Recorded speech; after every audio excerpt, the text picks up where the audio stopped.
Loué soit Jésus-Christ, maintenant et à jamais. Merci, Père, de nous accueillir. Merci à ceux qui ont eu cette idée pour cette conférence, donc, qui a pour thème évangéliser les musulmans. Je vous propose, pour commencer, que nous écoutions l'intervention. Alors, comme vous avez pu vous en apercevoir, peut-être, malheureusement, je n'ai pas accès à mon ordinateur, je ne sais pas pourquoi, il est tout neuf. Mais bon, c'est comme ça. Bonjour, madame. Donc, je ne vais pas pouvoir, malheureusement, utiliser ce que j'avais prévu. Donc, sur mon téléphone, il y a quelque chose, donc je vais me servir de ça. J'aurais aimé vous lire, peut-être que je pourrais y arriver, mais non, je n'y arrive pas. Si. Attendez, hop.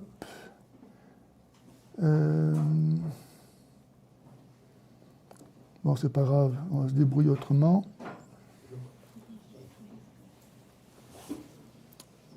J'aurais aimé vous lire le texte de l'intervention de Monseigneur Beylouni, qui était archevêque de Smyrne, en Turquie, et qui a donné à l'occasion du deuxième synode qui a été fait à Rome en 1999 sur l'Europe, une intervention qui a été ressentie avec beaucoup d'effroi, parce qu'il mettait en garde l'Europe justement sur l'immigration musulmane. Lui, étant archevêque de Smyrne, il sait ce que c'est qu'être chrétien dans un pays musulman, et donc il dénonçait l'irénisme de l'Église en Occident. Ça a vraiment créé un froid, et je pense que c'est son intervention, qui est assez brève, parce qu'on n'a pas beaucoup de temps dans ces occasions-là de s'exprimer, a permis que dans l'exhortation apostolique qu'a publiée ensuite Jean-Paul II en 2003, qui s'appelle Ecclesia in Europa, au numéro 57, il écrit, et cette phrase me sert de charte pour mon action, le pape Jean-Paul II, donc il dit ceci: il est nécessaire de donner aux chrétiens qui vivent au contact quotidien des musulmans une connaissance objective de l'islam afin qu'ils sachent s'y confronter. C'est le numéro 57 donc, de cette exhortation apostolique. Dans cette phrase, ça commence donc par nommer les chrétiens qui vivent au contact quotidien des musulmans. Malheureusement, en France, c'est le cas à peu près de tout le monde aujourd'hui. Si ce n'est pas le cas aujourd'hui, ça le sera tout à l'heure ou demain. Donc ça nous concerne tous. Et le pape donc demande à ce qu'on reçoive une connaissance objective de l'islam. S'il prend la peine de qualifier cette connaissance d'objective, ça signifie que toute connaissance n'est pas objective. Et de fait, c'est ce qui se passe. Parce que, bien que nous nous targuions d'être une civilisation scientifique, la science aujourd'hui, elle remplace, n'est-ce pas, la révélation, donc c'est l'expression même de la vérité. Bien que donc nous ayons un esprit scientifique et donc critique, nous avons accueilli le discours qu'a donné l'islam comme une vérité indiscutable, sans la remettre en question. Alors aujourd'hui, ce n'est plus tout à fait le cas, Dieu merci, parce qu'il y a des islamologues chrétiens, ou en tout cas pas vraiment musulmans, qui font des recherches sur les origines en particulier de l'islam et qui montrent que tout ça, c'est une construction qui ne repose sur rien de réel. Toujours est-il que nous devons acquérir cette connaissance objective de l'islam, dit le texte en continuant, pour nous confronter à l'islam. Parce qu'avec l'islam, il n'y a pas autre chose. Et donc, Monseigneur Beylouni, dont je parlais, il disait bien que c'était un malheur pour nous d'accueillir les musulmans chez nous, parce qu'ils ne s'intégreront jamais. Alors nous, on dépense des fortunes dans les banlieues, etc., pour leur donner un cadre de vie le plus riche possible, etc. Mais ça c'est un panier percé, parce qu'il n'y aura jamais assez. Et ça fait partie dans leur mentalité de la razzia, ni plus ni moins. C'est ce qu'on doit, en tant que non-musulmans, donner aux musulmans. Les revendications de halal, de porter le voile, etc., ça n'a aucun fondement dans le Coran. Hein.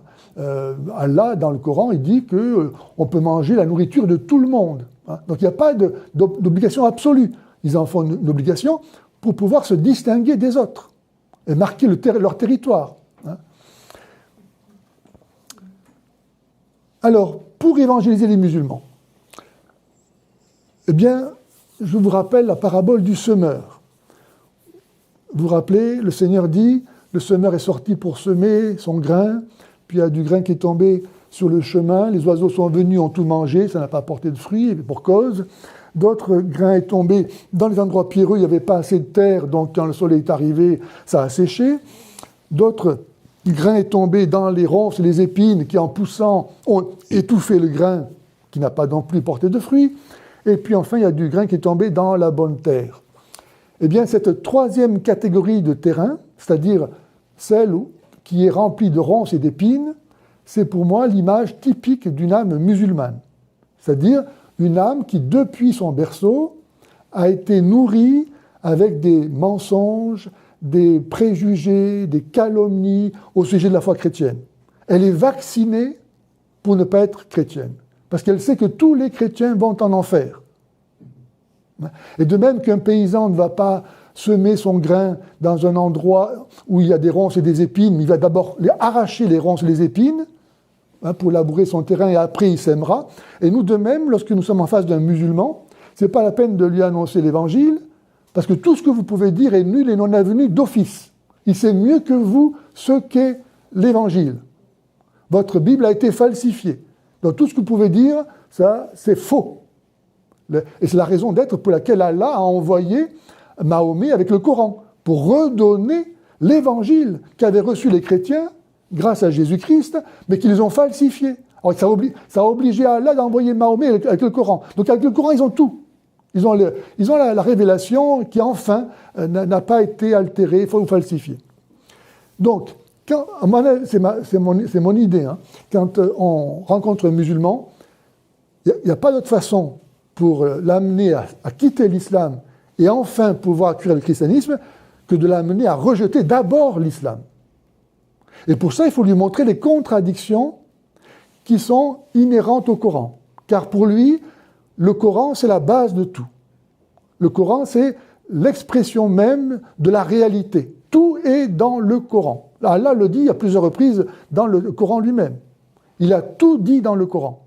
C'est la raison pour laquelle, en islam, on n'a pas cherché à développer ni les sciences, ni la culture, ni les arts, etc. Parce que ça ne sert à rien. On a le Coran, ça nous suffit.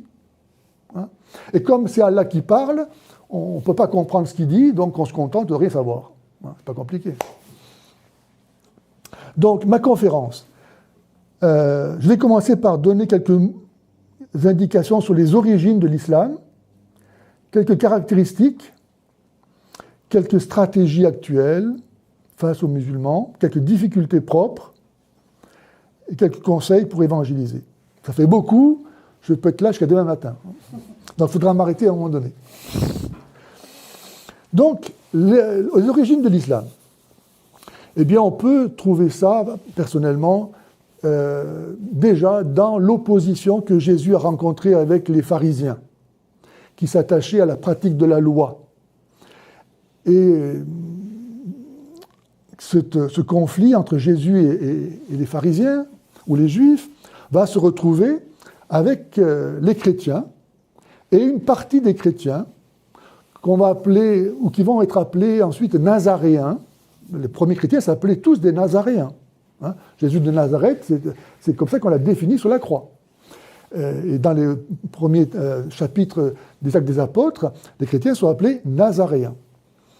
Donc, il y a un groupe parmi les chrétiens, vous vous rappelez, c'est au chapitre 15 des Actes des Apôtres, qui va amener le premier concile de l'Église, le concile de Jérusalem, pour traiter une question venant des chrétiens issus du judaïsme qui voulait obliger les chrétiens venus du paganisme à judaïser, à être circoncis, pas manger de cochon, et patati, patata, patata. Et saint Paul s'est élevé contre ça en disant « Mais le Verbe de Dieu ne s'est pas incarné pour imposer au monde entier les particularités d'une société donnée. Il est venu pour donner le salut éternel, qu'on soit juif ou grec, homme ou femme, esclave ou homme libre, on ne fait tous qu'un dans le Christ. C'est le Christ qui est venu annoncer, et non pas une loi. » Donc il y avait des chrétiens qui voulaient être à la fois chrétiens et juifs. Et c'est pour ça que dans le Coran, Jésus est très important. À la différence de Mahomet, qui n'apparaît que 4 fois, et encore, sachant que Mahomet, ce n'est pas un nom propre, ça veut dire le béni, le très loué. C'est un titre, en fait, que donnaient les tribus chrétiennes arabes à Jésus pour le désigner.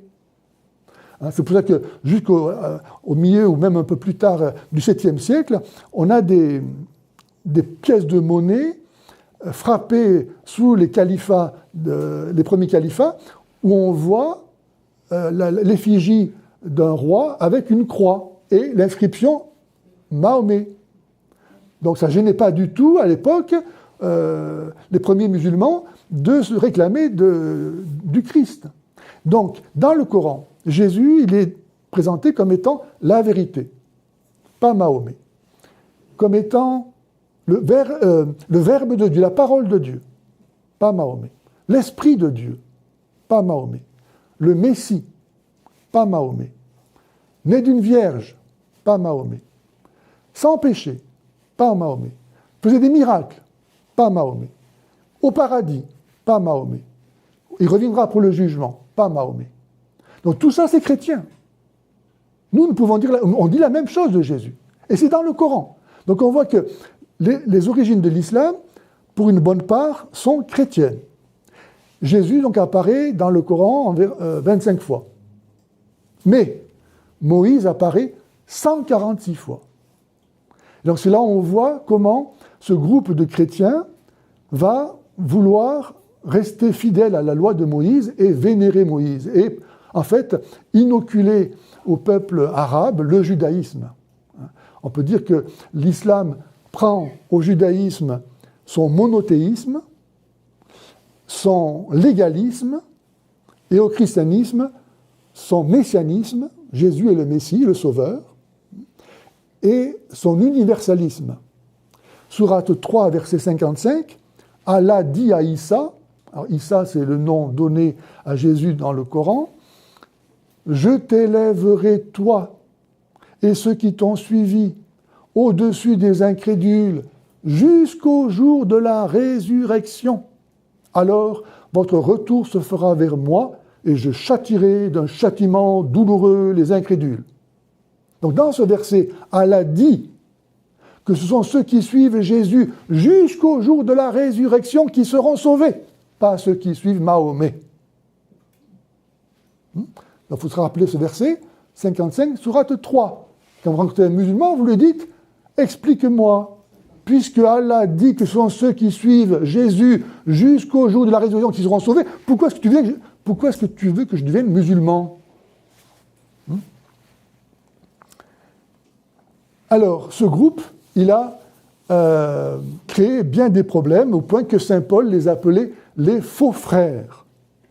Quand saint Paul parle des faux frères, il parle donc de ces faux chrétiens, parce qu'ils ne mettent plus leur confiance en Jésus, mais ils vont créer un mix entre le judaïsme et le christianisme. Et souvent dans le Coran, je pourrais vous donner toutes les références, je peux vous envoyer le texte si vous voulez de ma conférence ou dans mon livre vous trouverez ça, où on voit souvent donc dans le Coran la polémique entre judaïsme et entre chrétiens et juifs être mis en avant en disant, par exemple, Abraham n'était ni juif ni chrétien. Donc la solution pour échapper au dilemme, est-ce qu'il faut pratiquer le judaïsme encore ou est-ce qu'il faut être vraiment chrétien, on va le résoudre en disant, mais après tout, Abraham, il a été choisi par Dieu, c'était un bon musulman. Hein, c'était un bon musulman. Donc, il n'y a pas autre chose à faire que d'avoir la même religion qu'Abraham. Et l'islam, donc, tire sa légitimité du fait qu'il ramènerait l'humanité à la foi d'Abraham, en deçà des problèmes qu'ont suscités les juifs et les chrétiens, qui d'ailleurs sont nommés comme étant des égarés et des perdus. Dans la première sourate, quand cinq fois par jour, le musulman demande à Allah de ne pas avoir le sort des égarés et des perdus, c'est le sort des chrétiens et des juifs. Alors, j'ai quelques versets là. Donc là, je suis sur mon téléphone, n'est-ce pas? Alors, il faut m'excuser des difficultés que je rencontre pour manipuler cet appareil, qui est très sensible.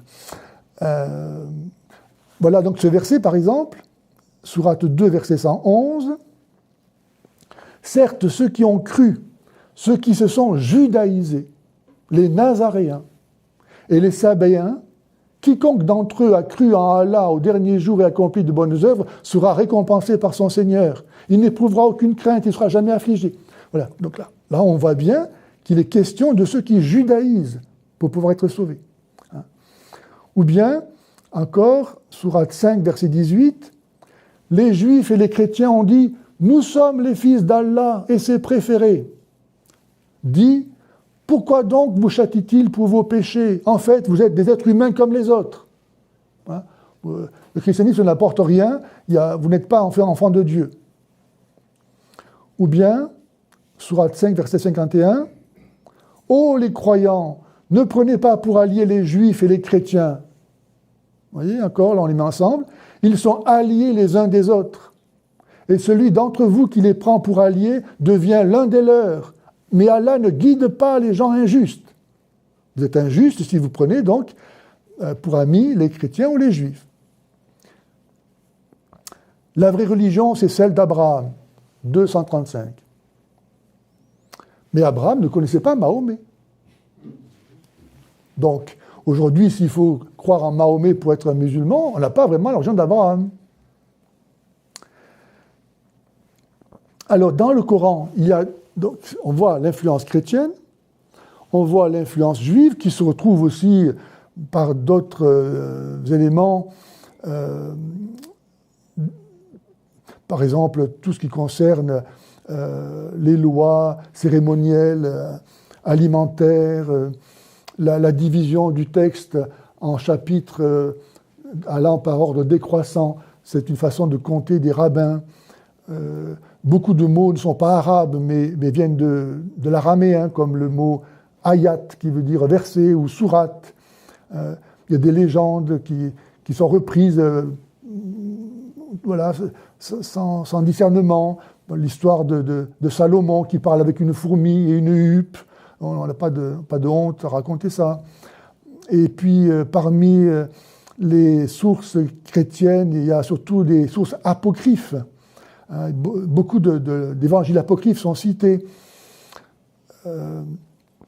Et par exemple, le fait de la négation de la crucifixion de Jésus était déjà le fait d'une secte des Basilides qui pensait que c'était Simon de Cyrène qui avait été crucifié à la place de Jésus. Mais il y a aussi d'autres influences. Par exemple, tout ce qui relève du pèlerinage à la Mecque, avec la vénération de la pierre noire. C'était des cultes qui, à l'époque, étaient répandus dans tout le Moyen-Orient, qu'on appelle le culte des Béthiles. Donc voilà, les musulmans ont gardé ça. Il y a, par exemple, dans le monde du paganisme, il y a, même dans le Coran, à un moment donné, Allah, il a 3 filles, et Mahomet va invoquer les 3 déesses. C'est l'origine du livre de Salman Rushdie, qui a été condamné à mort à cause de ça, parce qu'il a simplement fait remarquer que dans le Coran, Mahomet prie 3 déesses. Et donc, ça la fout mal pour quelqu'un qui est censé venir enseigner le monothéisme. En fait, dans le panthéon du polythéisme, il y avait, comme souvent, une divinité qui était plus importante que toutes les autres, qui était souvent la figure du Père, d'ailleurs. Et donc, la prédication juive, venant dans ce domaine-là, a fait valoir que cette super divinité, qui n'était autre d'ailleurs que ou Baal, et vous savez que dans la Bible, Baal, c'est l'ennemi juré du Dieu d'Israël, il est représenté par un taureau. Lorsque Israël sort d'Égypte, Aaron ne trouve rien de mieux à faire que de fondre un taureau. Donc le culte de Baal, ou Baal, la divinité, était très répandu, et donc on va faire de ce qu'on appelait, de ce qui est l'énothéisme, c'est-à-dire qu'il y a plusieurs dieux, mais il y en a un principal, on va le transformer en monothéisme. Et ce ou Baal va devenir le seul Dieu. Ça va correspondre au Dieu juif, et c'est pourquoi, sur la plupart du toit des mosquées, on voit le croissant de lune, qui à l'origine était la représentation de Baal, avec ses deux puissantes cornes. Hein. Baal, c'est le culte de la fécondité, hein, la puissance, la vie, la force, et c'est lié donc à la fécondité, au culte de la fertilité. Et la lune vient donc régler les saisons, les différents rythmes. Et c'est pour ça qu'il y a un culte qui est rendu à la lune dans l'islam, de bien des façons d'ailleurs. Ne serait-ce qu'ils ont gardé encore le calendrier lunaire. Il y a d'autres traditions, comme par exemple, on retrouve des passages qui racontent l'histoire d'Alexandre le Grand, hein, parce que Alexandre le Grand, du moment qu'il a conquis des territoires, forcément c'était un prophète. Hein, la force, la puissance, ça ne va pas s'expliquer autrement que par une faveur divine. Donc il mérite d'être dans le Coran. Hein. Bon, donc il y a comme ça des emprunts à toutes sortes de traditions. Il est appelé comment dans le Coran ?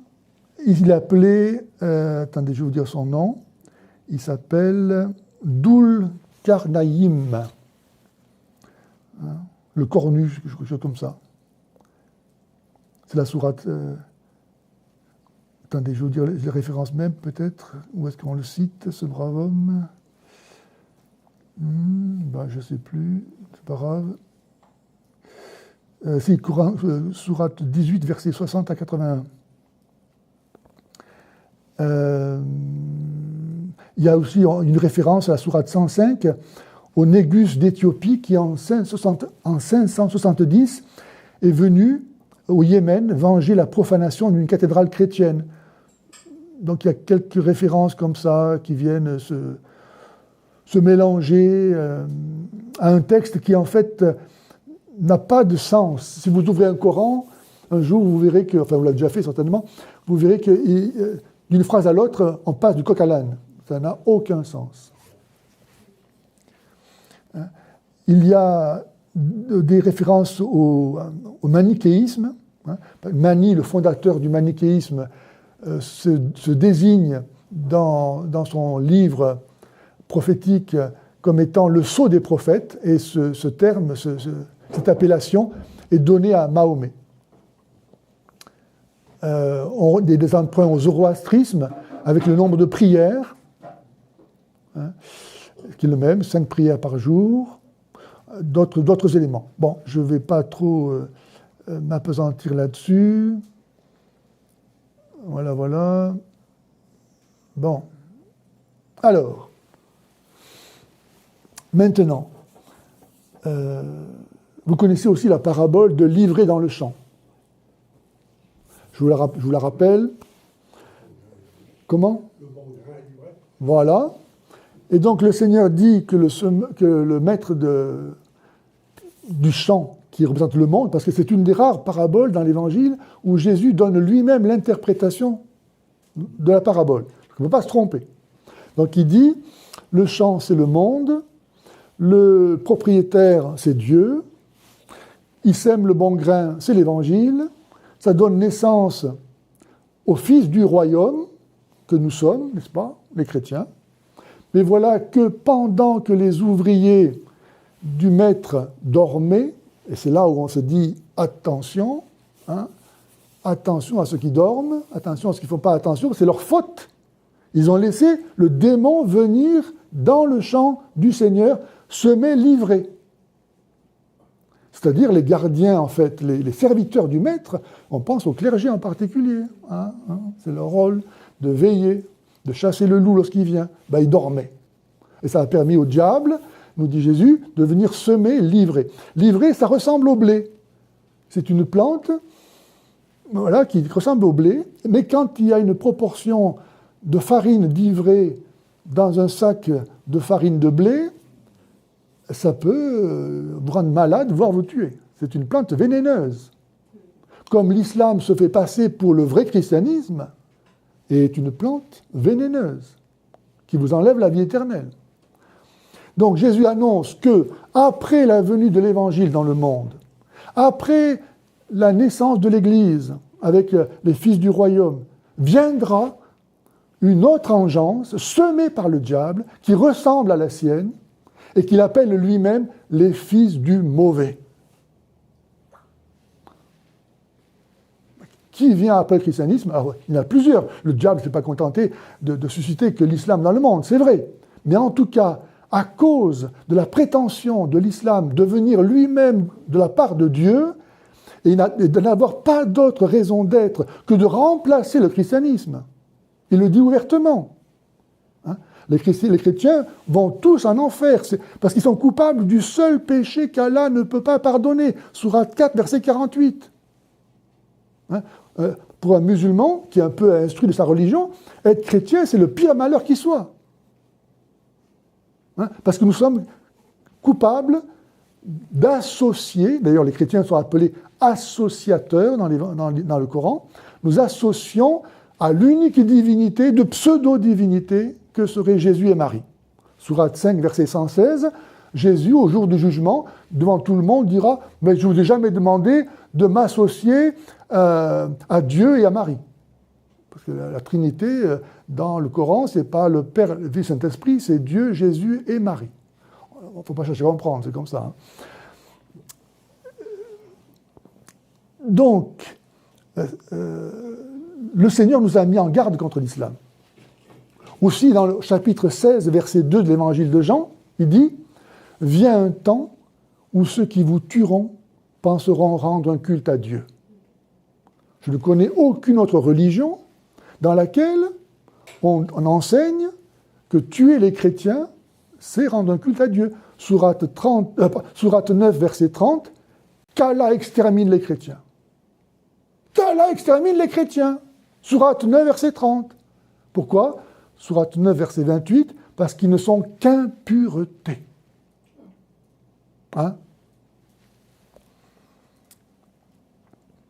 Pour vous dire l'antagonisme absolu qu'il y a entre nous et l'islam. Et Monseigneur Beilouni, dont je vous parlais tout à l'heure, donc dans son intervention devant les évêques au cours de ce synode, disait à quel point c'était une folie d'accueillir les musulmans chez nous. Parce que leur but, c'est d'islamiser, pas autre chose.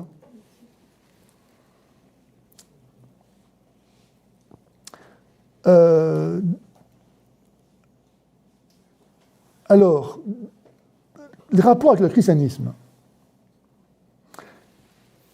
Je vois trop de gens, de chrétiens en particulier, mal instruits, qui se convertissent à l'islam parce qu'ils ont entendu cet argument que l'islam venant après le christianisme était forcément supérieur. N'est-ce pas? Si Dieu est logique, il n'a pas pu envoyer quelque chose de moins bon après avoir envoyé le christianisme. Donc il y a des gens qui croient ça. Malheureusement, j'ai vu trop de jeunes se convertir avec cet argument. Puisque l'islam vient après, c'est forcément meilleur. C'est la logique du progrès. On va toujours vers le mieux. Sauf que là, ça s'arrête à Mahomet, on ne sait pas pourquoi, mais c'est comme ça. hein, ni les témoins de Jéhovah, ni les Mormons ne sont pris en ligne de compte. Sauf que, il faut bien dire à chaque fois, que tout ce qui est chronologiquement postérieur n'est pas nécessairement supérieur. Car la décadence, la pourriture, la perversion, ça vient toujours après un état de perfection que ça corrompt. Donc l'argument ne tient pas. D'autant plus que si Jésus est Dieu, comme nous le croyons, on ne voit pas qu'est-ce qu'on pourrait avoir de plus que Dieu.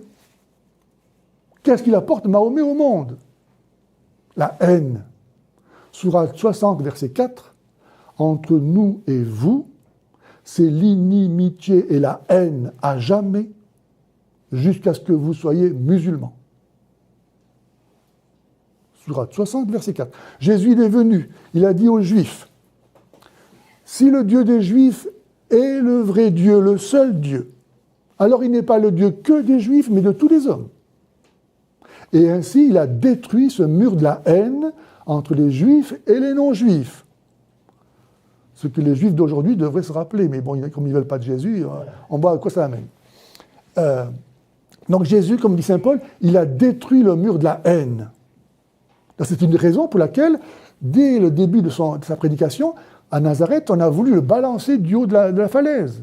Parce qu'il disait aux Juifs, à la synagogue, Dieu, il a secouru Élie avec une païenne.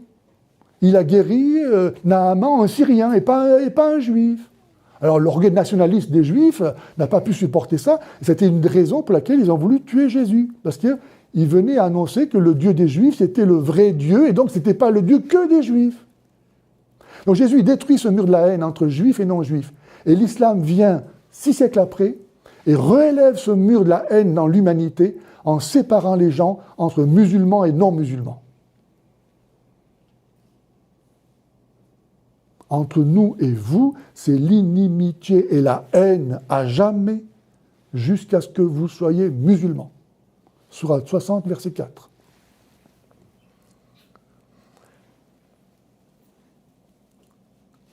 Alors, comme l'islam est un régime totalitaire qui prend en compte tous les aspects de la vie, collectifs et individuels, comme c'est la vérité, je dirais qu'il faut adorer Dieu. Alors, le diable prend toujours appui, évidemment, sur une vérité pour pouvoir se donner une légitimité. Sinon, on ne croirait pas. Tous ceux qui font le mal croient bien faire. Il y a toujours une apparence de bien.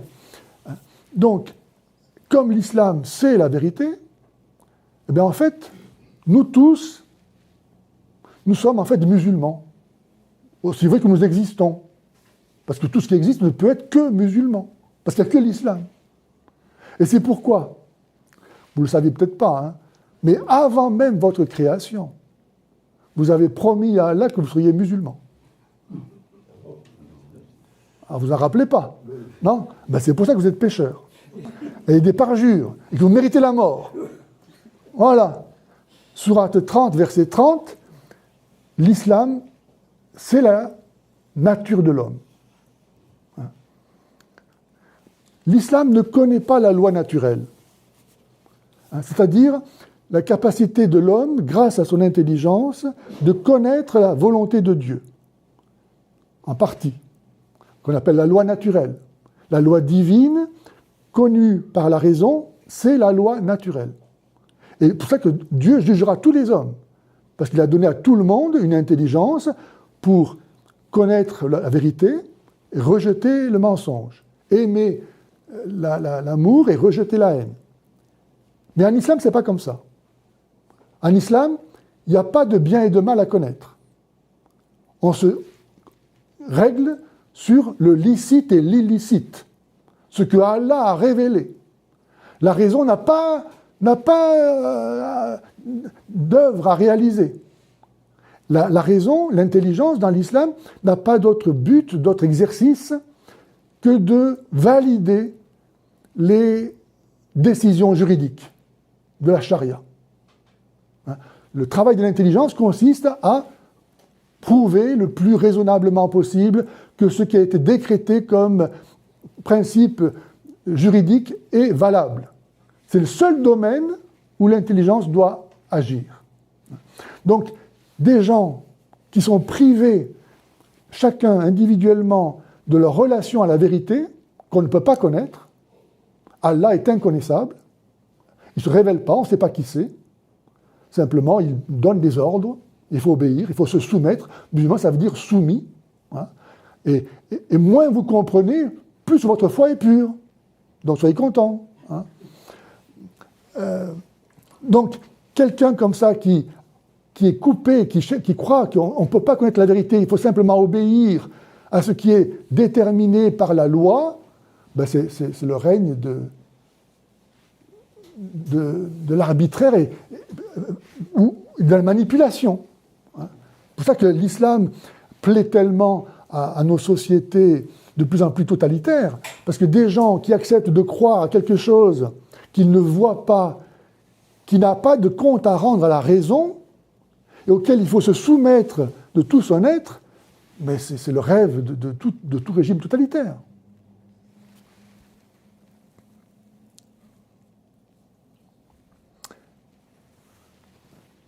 L'islam, pour bien vous montrer le caractère anti-chrétien de l'islam, d'ailleurs moi je résume toute ma prédication auprès des musulmans par cette seule question: qui peut venir après le Christ sinon l'antichrist? Avec ça, vous avez assez.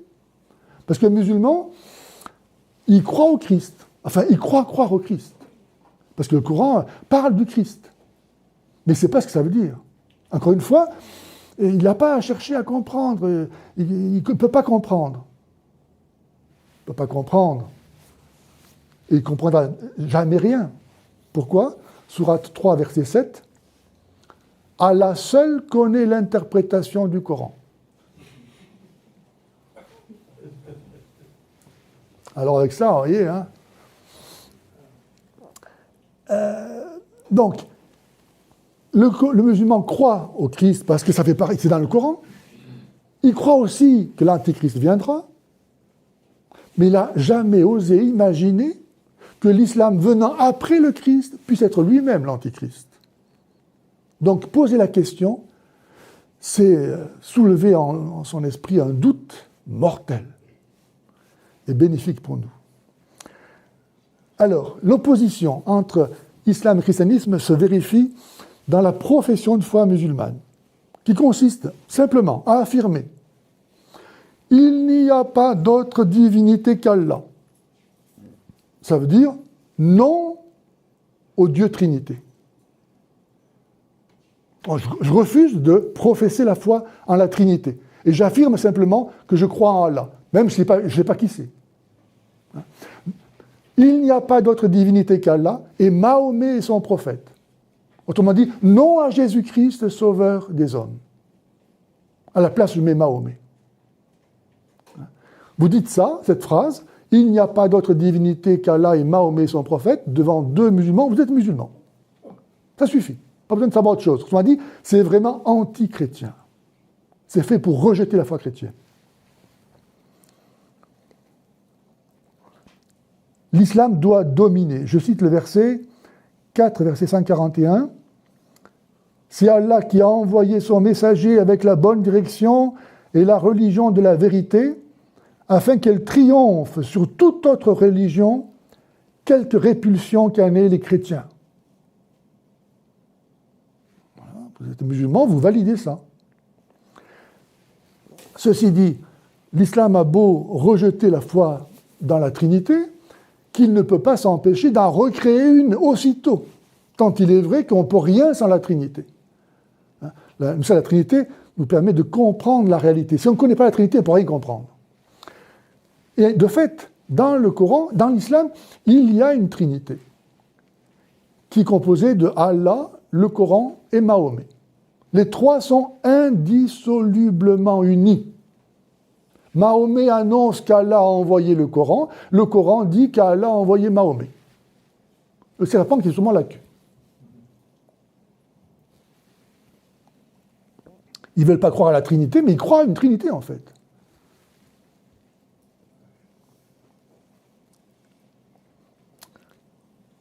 Alors, au sujet du Coran, un argument, c'est de dire que le Coran, que la Bible a été falsifiée. C'est la raison pour laquelle Allah aurait été obligé d'envoyer le Coran pour enfin remplacer nos écritures falsifiées. Sauf que, dans notre Bible, nous avons intégralement la Bible des Juifs, qui ne sont pas chrétiens, à l'identique.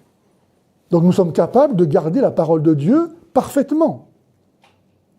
Nous avons plus de 5000 manuscrits datant des premiers âges de l'Église, en différentes langues, dans différents pays, que ce soit l'Égypte, la Gaule, l'Afrique du Nord, la Syrie, etc. Comment, quand, où, par qui, tous ces manuscrits auraient pu être en même temps falsifiés, car ils sont tous pratiquement identiques, à part quelques détails insignifiants. Donc, quand on nous dit que la Bible a été falsifiée, il faut dire, mais apporte-moi l'original, pour que je puisse, en comparant, voir où est la falsification. Ah ben non, il n'y a pas d'original, hein, autre que la nôtre.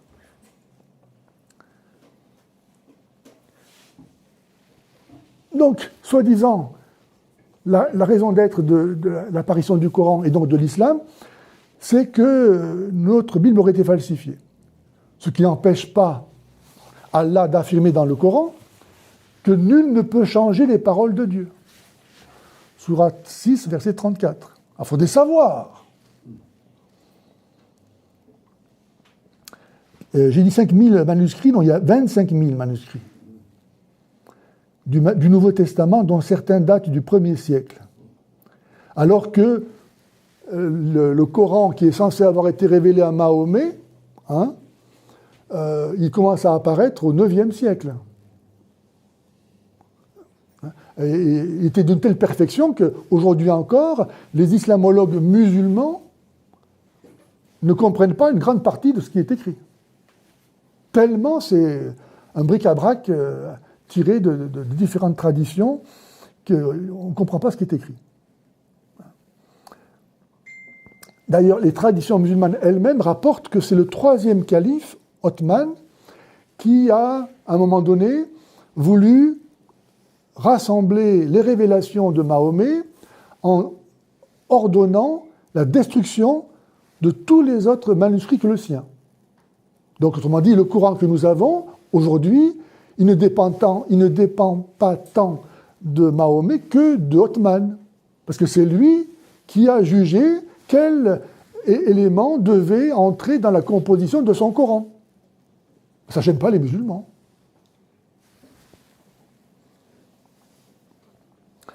Une question à poser aux musulmans. Si le Coran est la parole de Dieu, et si Dieu est un, le Coran est-il Dieu? Terrible pour des monothéistes, n'est-ce pas? Vous dormez, non? Non, ça va. Une autre question. Dans le Coran, Jésus est la parole de Dieu. Sourate 3, verset 45. Or, tout a été créé par la parole de Dieu. 6, 73. Donc Jésus a été créé par qui? S'il n'a pas été... Tout a été créé par la parole de Dieu, c'est-à-dire par lui-même. Donc quelqu'un qui se crée lui-même, il est Dieu, non? Donc le Coran montre que Jésus est Dieu. Le Coran dit que Jésus est la parole de Dieu et que tout a été créé par la parole de Dieu. Donc lui-même n'a pas été créé. Le Coran le dit. Pour résoudre les problèmes de contradiction dans le Coran, eh bien, ils ont trouvé le moyen d'inventer le principe des versets abrogeants et abrogés, de la parole immuable et éternelle. Il faut qu'Allah, il abroge certains versets. Il s'est trompé, donc il doit les changer, les remplacer par d'autres. On ne sait pas lesquels. Donc on est bien avancé. Alors il y en a qui ont imaginé que, puisque Mahomet avait fini en chef de guerre, victorieux, eh bien, les versets les plus haineux et belliqueux devaient être les derniers révélés, et qui supprimaient donc ceux qui paraissent être tolérants. J'ai fait une conférence, si un jour je reviens, je vous la donnerai, sur les versets tolérants. C'est pas du tout tolérant. Quand on regarde qu'est-ce qui est écrit, en fait, c'est pas du tout tolérant. Il faut vraiment vouloir croire que c'est tolérant pour le croire. Autrement. Ah, pardon.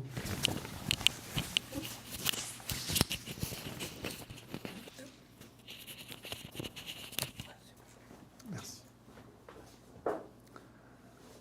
La moitié des versets du Coran sont des appels à la haine et au meurtre, n'est-ce pas? Alors,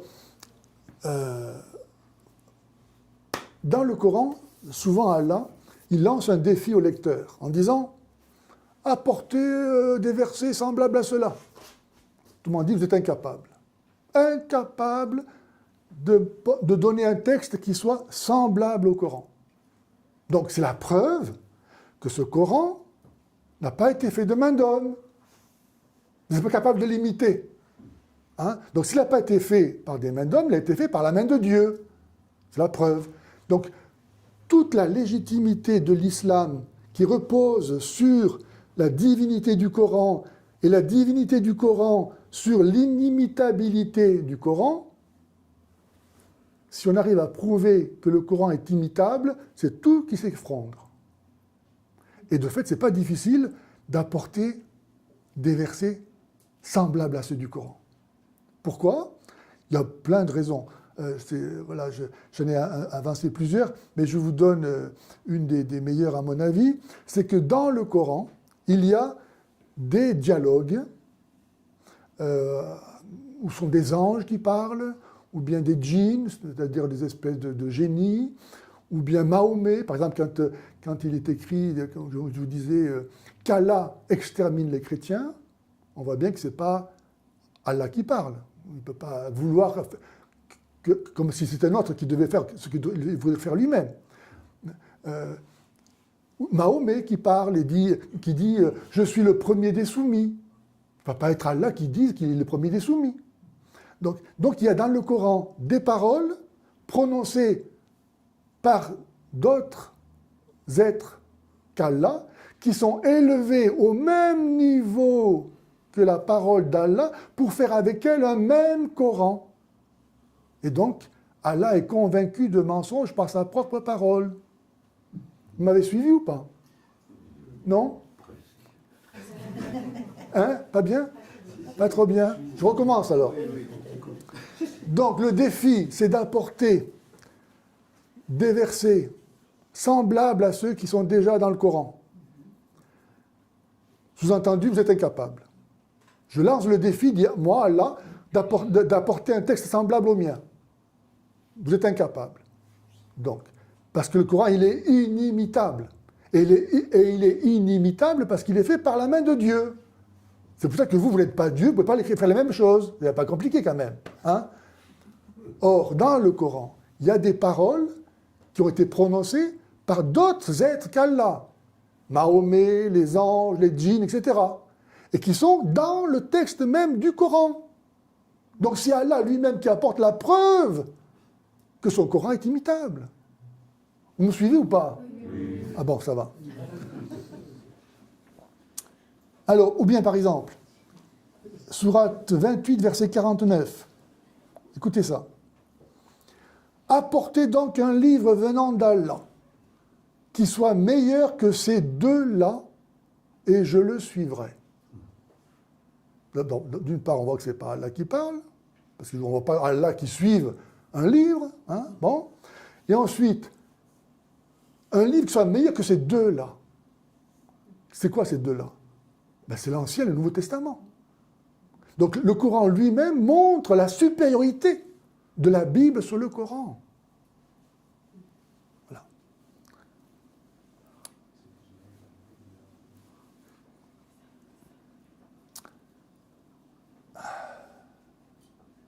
C'était quel sourate? Ce que je viens de vous dire là? Oui. Attendez, attendez, c'est la sourate 28, verset 49.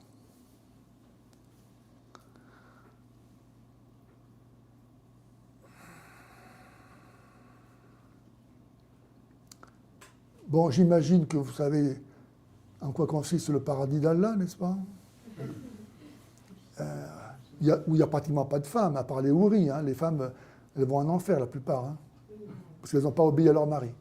Mais les houris, elles viennent. Ah, c'est des créatures, fait tout exprès, hein, pour la jouissance éternelle des hommes. Enfin, voilà.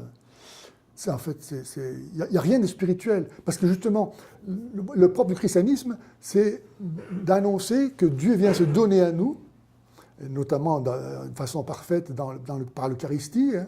Hein. Si vous ne mangez pas ma chair et si vous ne buvez pas mon sang, vous n'aurez pas la vie en vous. Donc nous croyons que Dieu se donne à nous, ne fait plus qu'un avec nous, comme il est un en lui-même, tout en étant une communauté de personnes, la Trinité. Et pour l'islam qui rejette ça, il n'y a rien, jamais, qui permette d'être associé à Dieu. Donc, il n'y a pas de vie spirituelle, à proprement parler. Il n'y a pas d'union à Dieu. Le paradis, ce n'est pas autre chose que la vie telle que nous la connaissons là, a une puissance démultipliée. Voilà. Et ce qui est péché sur terre devient la béatitude au paradis. Boire du vin, forniquer, tout ça, c'est la récompense céleste. Ils ne connaissent pas autre chose. Mais c'est Allah, le pire, on peut dire, enfin le pire non, tout est pire là-dedans, il a créé les hommes pour l'enfer. Et quoi que vous fassiez, s'il a décidé que vous irez en enfer, vous irez en enfer. D'ailleurs, nous, chrétiens, on va tous en enfer, ça c'est réglé, mais même un musulman, il n'est pas assuré de son paradis. Allah guide qui il veut et il égare qui il veut. Et vous ne savez pas s'il ne vous a pas égaré. Donc le musulman, il vit continuellement dans la peur d'aller en enfer. La raison d'être d'un musulman, c'est de ne pas aller en enfer. Parce qu'il sait que tous les autres vont en enfer. Et la seule façon qu'il a d'être assuré d'aller au paradis, c'est de mourir au djihad.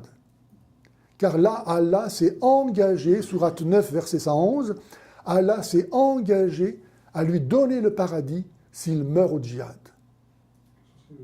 Le djihad, c'est la guerre universelle et perpétuelle contre tous les mécréants. Hein? Vous allez vous faire exploser dans la rue, vous tuez des innocents, la police vous descend, vous allez au paradis. Pas beau ça, hein? Il n'est pas de mon avis, on dirait. Lui. Comment? Ces personnes ne se bercent d'illusions. Voilà. Donc, il faut bien se rendre compte de ça. Hein. C'est que les musulmans, ils sont terrorisés par l'enfer. D'ailleurs, si la Vierge Marie est apparue en 1917, d'ailleurs, tout à l'heure, je parlais de Monseigneur Beilouni, qui en 1999 a fait cette communication au deuxième synode à Rome. Comme par hasard, il l'a faite un 13 octobre. Bon, je ferme la parenthèse. Donc, la Vierge Marie est apparue à Fatima. Et à Fatima, c'est pas pour rien. Pourquoi elle a choisi ce village-là? Et vous savez que si le gouvernement portugais, de peu après, et le Saint-Siège n'avaient pas contacté l'Iran pour dire « ça suffit », il y avait des norias de bus qui n'arrêtaient pas de venir d'Iran à Fatima.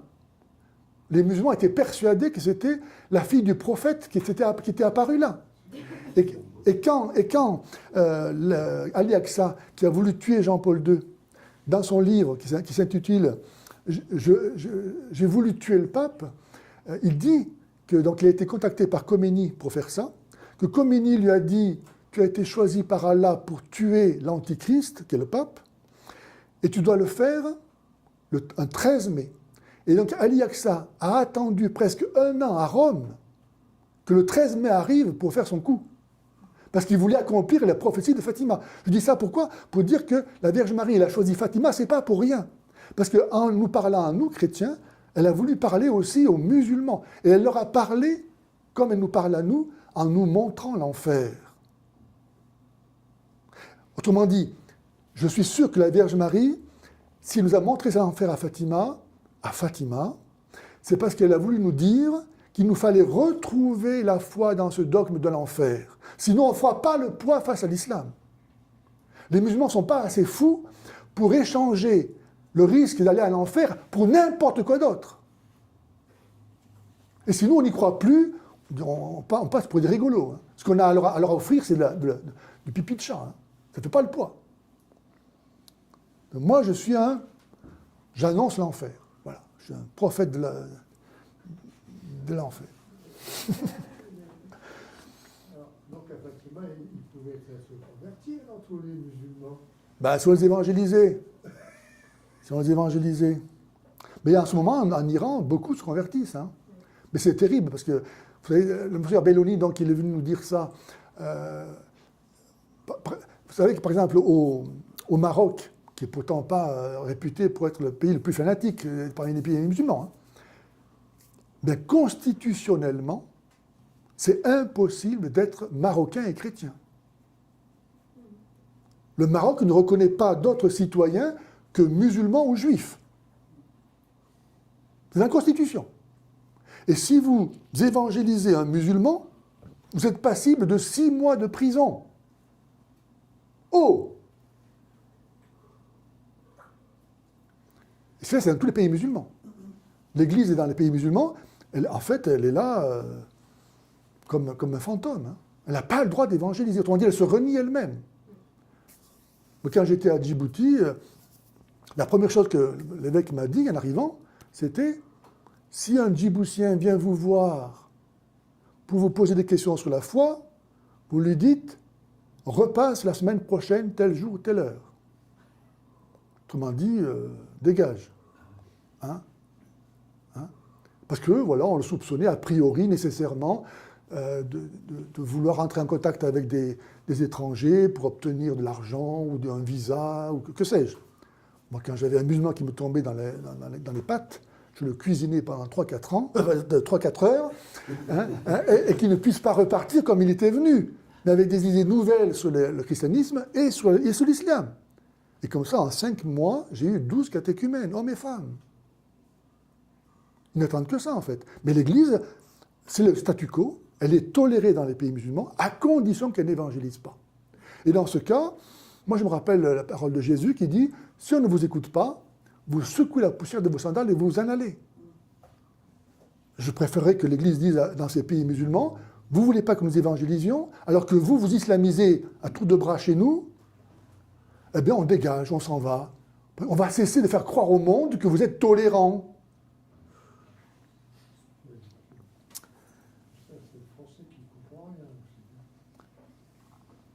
Dans l'islam, donc, il n'y a pas de liberté. Vous l'avez compris, n'est-ce pas?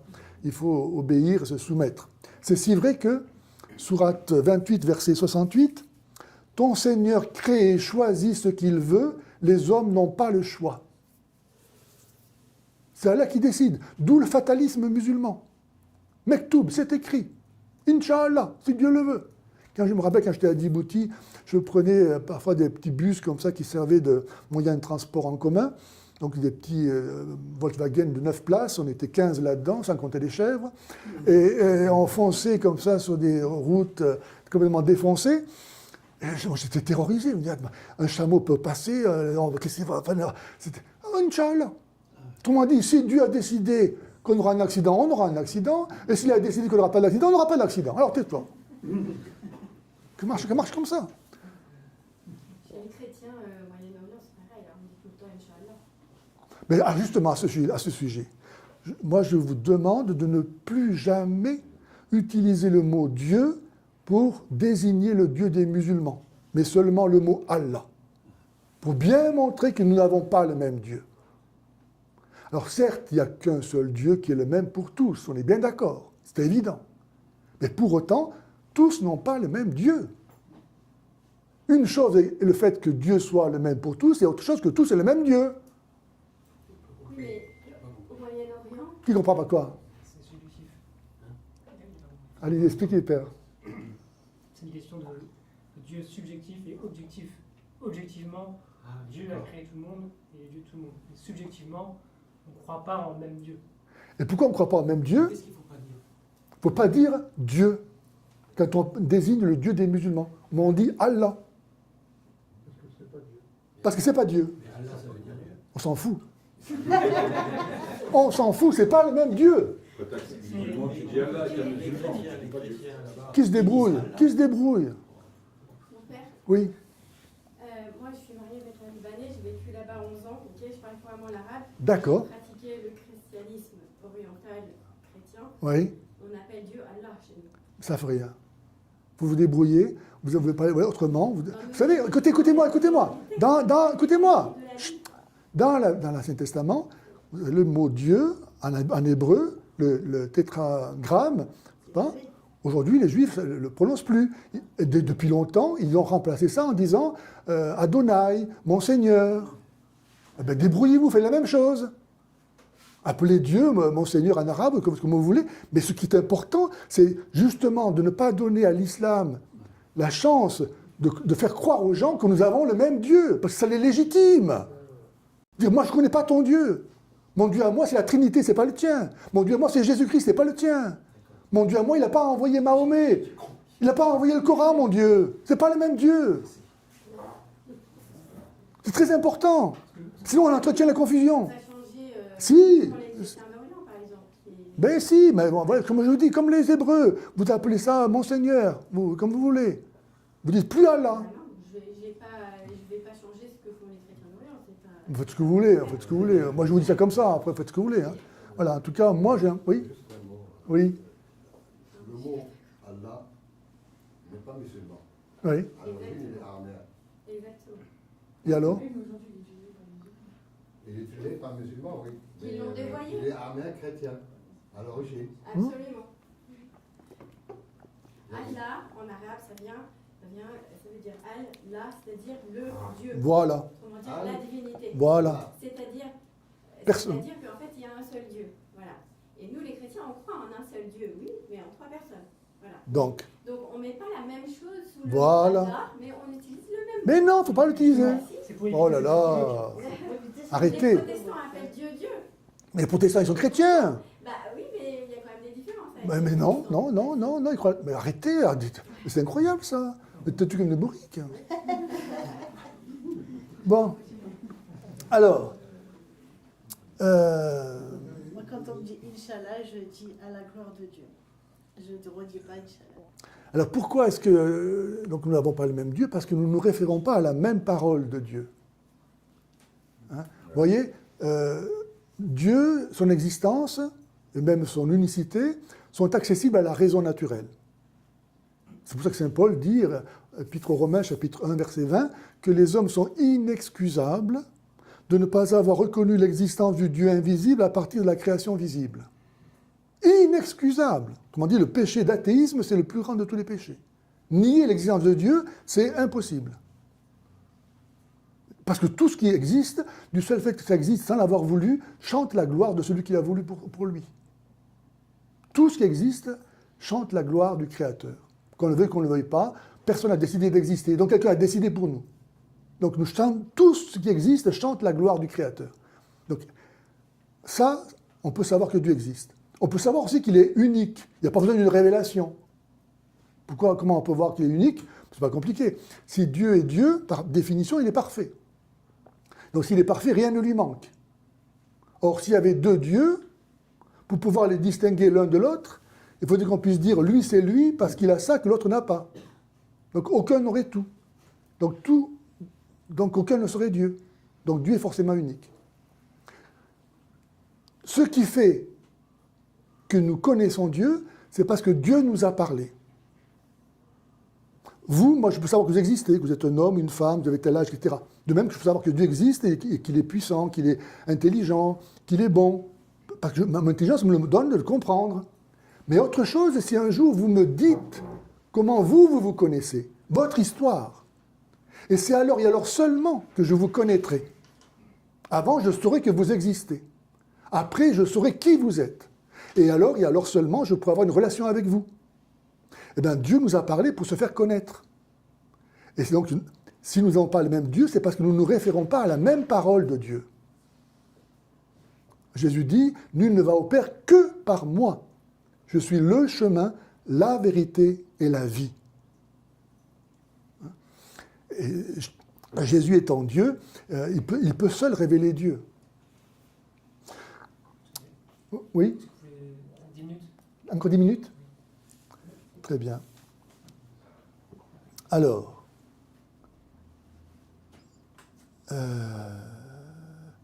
bon, je passe sur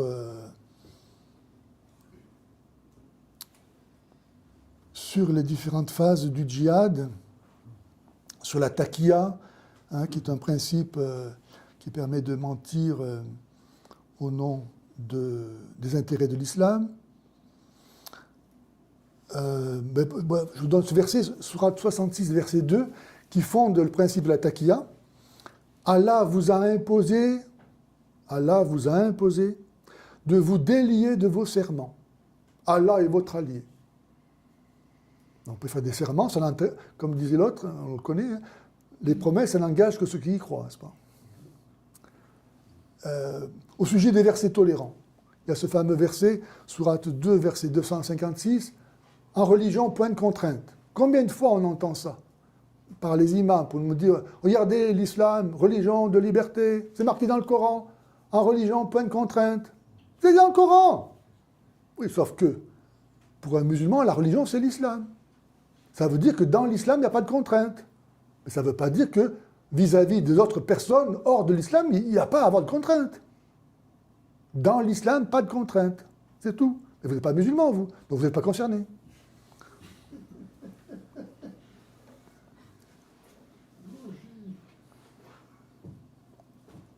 Bon, je passe un tas de choses. Vous savez, toute cette abomination. On légitime la pédocriminalité, Sourate 65, verset 4. Le meurtre des apostats, le statut de sous-citoyen pour les chrétiens et les juifs, couper la main d'un voleur, etc., etc., etc.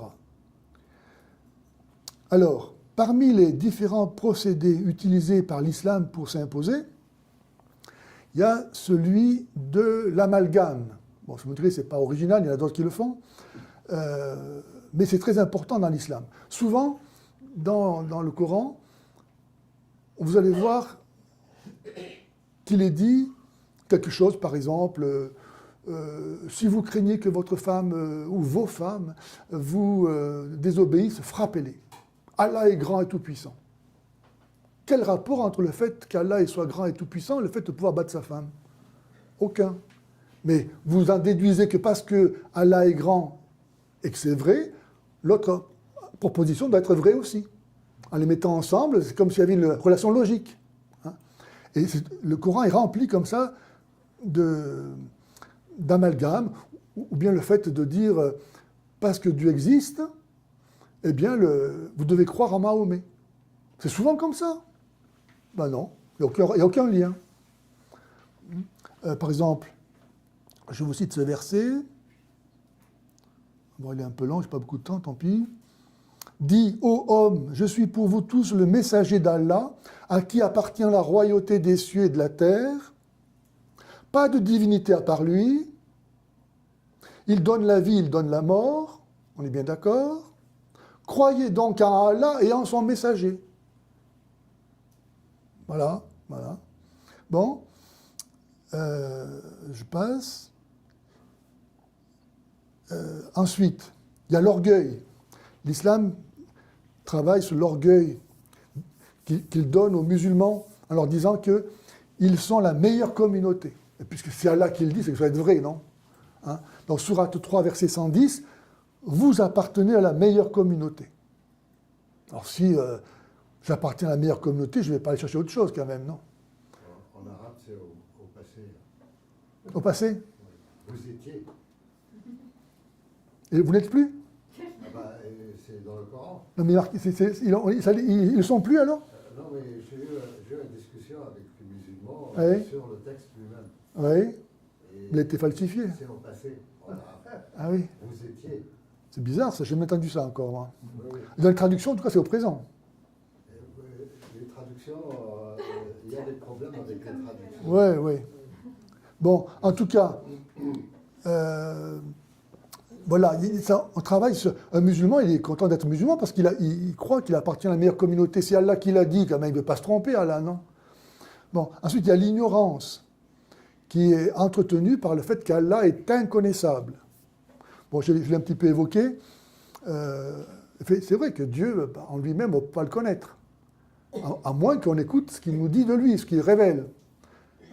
Mais parce que la vérité est inconnaissable, alors on vit dans l'ignorance. Si la vérité n'est pas connaissable, pour me diriger, donc j'ai la charia, le licite et l'illicite, mais c'est tout.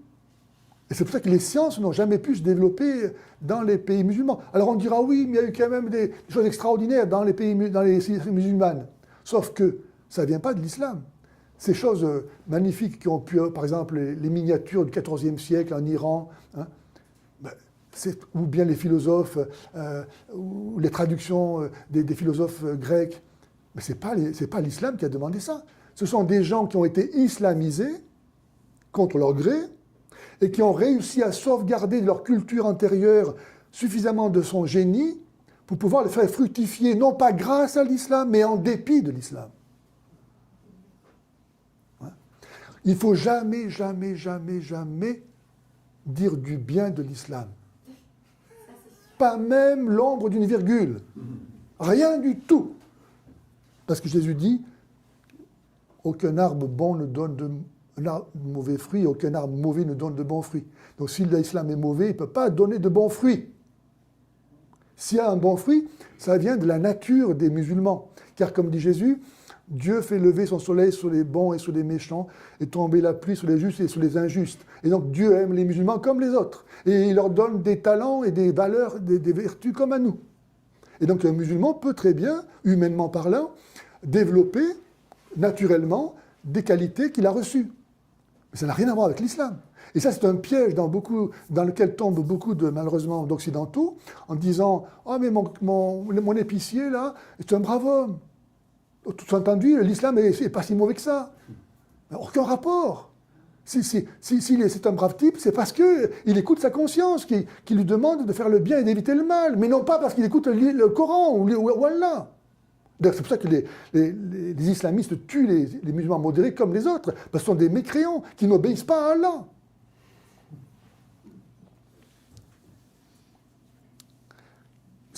Le respect de certains... Enfin, la mise en valeur de certains principes d'ordre naturel, hein, comme le respect de l'honneur, de la famille, etc. Ça permet aussi à des musulmans de penser que l'islam est bon, parce qu'il met en valeur ces principes-là, même s'ils sont complètement dévoyés d'ailleurs. Hein. Mais le fait qu'il fasse appel au sens de l'honneur, au sens du respect, des liens claniques ou familiaux, tout ça, c'est des valeurs en soi, qui demandent un certain engagement, une certaine reconnaissance du don de Dieu. Donc, ça aide l'islam à s'implanter dans les mentalités, dans l'esprit des gens. Ensuite, il y a la culpabilisation de la réflexion. Sourate 5, verset 101, « Ne posez pas de questions, sinon cela pourrait vous porter malheur. » Autrement dit, dans l'islam, encore une fois, il ne s'agit pas de développer son intelligence, son esprit critique, il s'agit d'accepter de se soumettre. Donc cette culpabilisation de la réflexion qui laisse entendre que Allah s'est mal exprimé, qui met en doute sa capacité à s'exprimer parfaitement, c'est un blasphème. Donc on ne va pas aller plus loin, quoi. On ne comprend pas, tant pis. On ne va pas chercher, on ne va pas prendre le risque de passer pour un blasphémateur.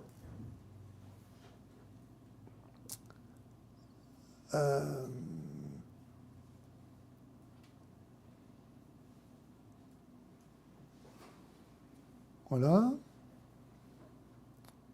Seigneur Jésus. La répétition. Une autre méthode pour endoctriner. En fait, c'est 5 fois par jour, le musulman répète 5 fois. qu'il n'y a qu'un seul Dieu, qu'il doit être préservé de l'égarement des Juifs et des chrétiens. Donc, c'est un auto-endoctrinement.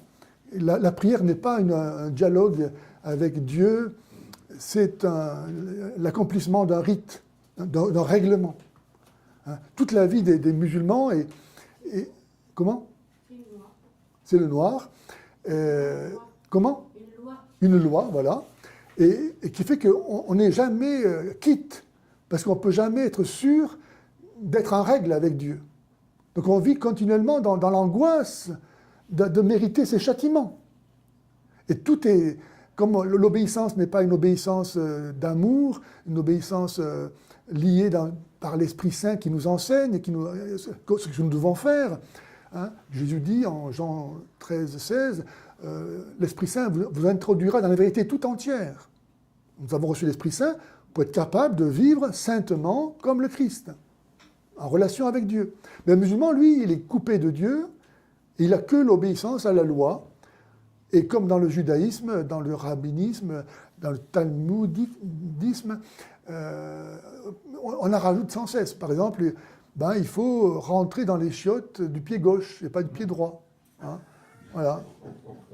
Etc., etc. Ou bien, voilà. Et par exemple, pour un juif, faire 2 mètres en dehors du lit le matin sans avoir fait telle ou telle prière, c'est mériter 50 coups de fouet. Aujourd'hui, un rabbin très connu enseigne ça sur Internet. Donc c'est la même soupe en fait. Alors, bon, si vous me permettez, Père, 2 minutes, je voudrais vous dire quelque chose encore, même si j'ai des amis là à qui j'ai déjà dit ça en long et en large, mais ça me paraît fondamental pour nous chrétiens de bien maîtriser, enfin du moins dans une certaine mesure, la connaissance que nous avons de la Sainte Trinité. Parce que c'est ça qui, en fait, focalise toute notre différence avec l'islam. L'islam se fait gloire de dire qu'il n'y a qu'un seul Dieu. Il enfonce une porte ouverte, on n'a jamais dit le contraire. Depuis 2000 ans, on commence notre credo en disant « je crois en un seul Dieu ». On n'a pas besoin de lui pour savoir. Mais bon, tout ça pour dire que, par cette affirmation sur laquelle il s'appuie, il veut en fait nier la Trinité. Alors, comment nous pouvons être assurés que la Trinité, c'est le vrai Dieu ? Vous savez ça ? Vous êtes sûr que la Trinité, c'est le vrai Dieu ? Hein ? Hein ? On commence déjà par Dieu Père, donc après il y a Pour qu'il y ait un père, qu'il y ait un fils. Bravo. Alors, je vais vous montrer comment on peut être assuré de ne pas se tromper en croyant à la Sainte Trinité. Alors, ce que je vais vous dire, ce n'est pas une preuve que Dieu est comme ça. Hein. C'est simplement montrer que ce que nous croyons n'est pas contradictoire ou n'est pas absurde, ou quelqu'un on ne devait pas y croire. On ne croit pas qu'il y a, on ne dit pas qu'il y a, excusez-moi, quand on parle de la Trinité ou de Jésus, il faut toujours garder en mémoire la distinction de ces 2 notions que sont le concept de nature et de personne. Nous tous ici, nous avons la même nature humaine, mais nous ne sommes pas les mêmes personnes. Donc dans la Trinité, il y a une nature et 3 personnes. C'est incompréhensible, mais ce n'est pas contradictoire. Hein ? OK ? Donc, mettons-nous dans la peau de quelqu'un qui ne connaît rien. Comme ça, on ne va pas pouvoir nous accuser d'être... Je ne sais pas quelle heure est mon train. 5 heures, Je compte sur vous, Père, pour me piloter. Hein ? D'accord. OK. Donc on se met dans la peau de quelqu'un qui ne connaît rien.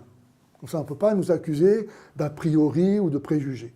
Et on ouvre les yeux, comme Aristote, sur le monde, et il disait, quand je regarde le monde, je peux dire que rien n'existe par soi-même. C'est vrai ou c'est faux ? Vous êtes sûr ? Hein ? Vous êtes sûr ?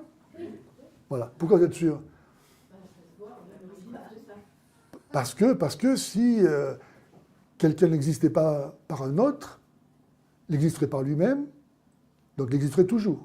Il ne pourrait pas ne pas exister. Or, on voit que la mort est la sanction de la loi universelle.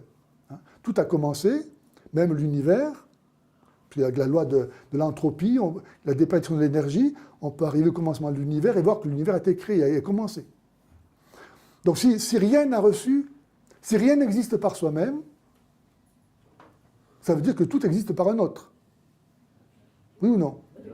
Et cet autre, il existe par lui-même. Hein? Forcément. Sinon, il ferait partie de l'ensemble des êtres qui existent par un autre. Pour que le train roule, il ne suffit pas d'ajouter des wagons au train. Les gens qui me disent « Moi, je n'ai pas besoin de Dieu pour expliquer que j'existe. Mes parents m'ont donné la vie. » Mais tu fais que reporter le problème sur tes parents. La question se pose pour eux aussi. Hein. Donc, ce n'est pas en rajoutant des wagons au train que ça le fait rouler. Pour qu'il roule, il faut qu'il y ait une locomotive. Donc, si on peut dire que rien n'existe par soi-même, et que donc, équivalemment, tout existe par un autre, cet autre qui existe par lui-même et qui donne à tous d'être, on l'appelle Dieu. C'est que l'existence de Dieu est évidente aux yeux de l'être humain, normalement. Donc, cet être qui existe par lui-même, est-ce qu'on ne peut pas dire qu'il est son propre Père? Il n'y a rien de contradictoire avec ce que nous savons de Dieu, à savoir qu'il existe. Jusqu'à présent, on ne sait pas plus que ça, mais voilà, on sait qu'il existe et qu'il ne dépend de personne. Donc, on peut dire qu'il est son propre Père.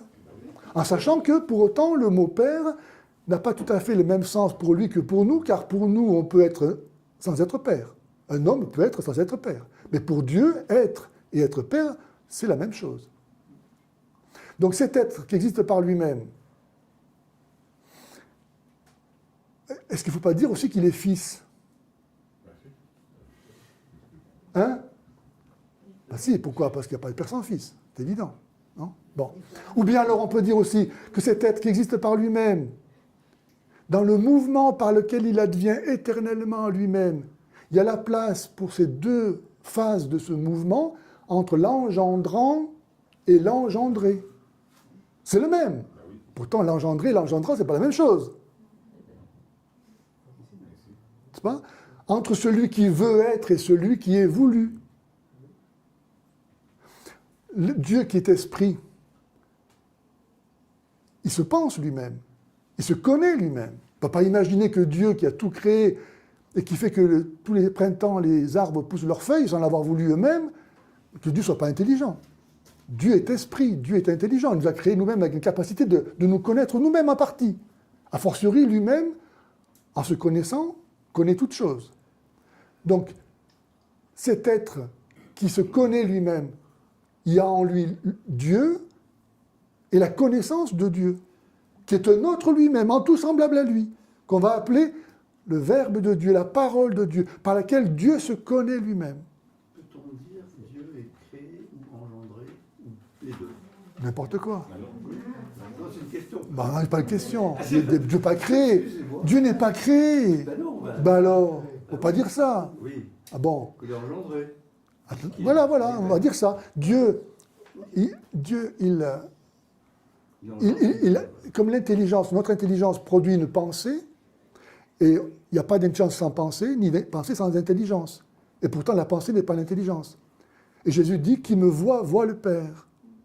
Donc Dieu se connaît lui-même, il engendre la pensée qu'il a de lui-même, laquelle réfléchit au Père ce qu'il est. Donc entre Dieu et l'image de lui-même, la connaissance qu'il a de lui-même, il y a ce double mouvement par lequel il engendre sa pensée et par laquelle la pensée réfléchit au Père l'image de lui-même, qu'on appelle l'Esprit Saint.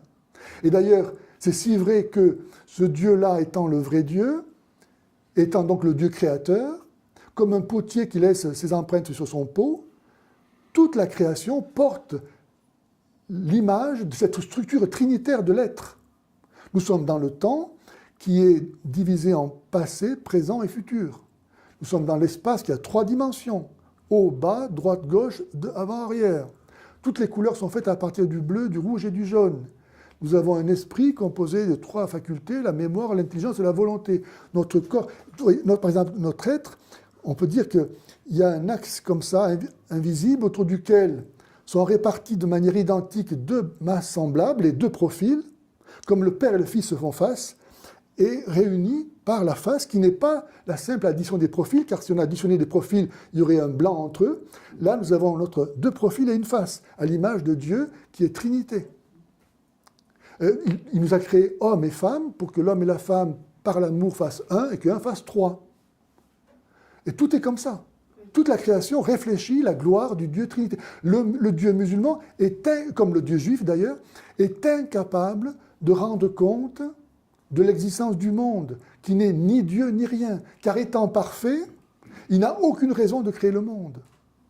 Or, seul le Dieu qui est à la fois le même et différent, le Dieu dont la différence est constitutive de l'être, car le Père n'est pas le Fils n'est pas le Père et le Fils ne sont pas le Saint-Esprit, ni le Saint-Esprit n'est pas le Père ni le Fils. Seul ce Dieu, qui est à la fois le même et différent, a de quoi produire en lui ce qui n'est ni lui ni rien. Seul le Dieu Trinité est créateur. Un musulman ne peut pas expliquer la différence. C'est pour ça que dans l'islam, l'autre est impensable. Le monde est impensable. L'homme est pensable, la femme ne l'est pas. Le musulman l'est, le non-musulman ne peut pas l'être. L'autre n'a pas sa place, parce que le modèle est seulement unique. L'autre n'a pas sa place.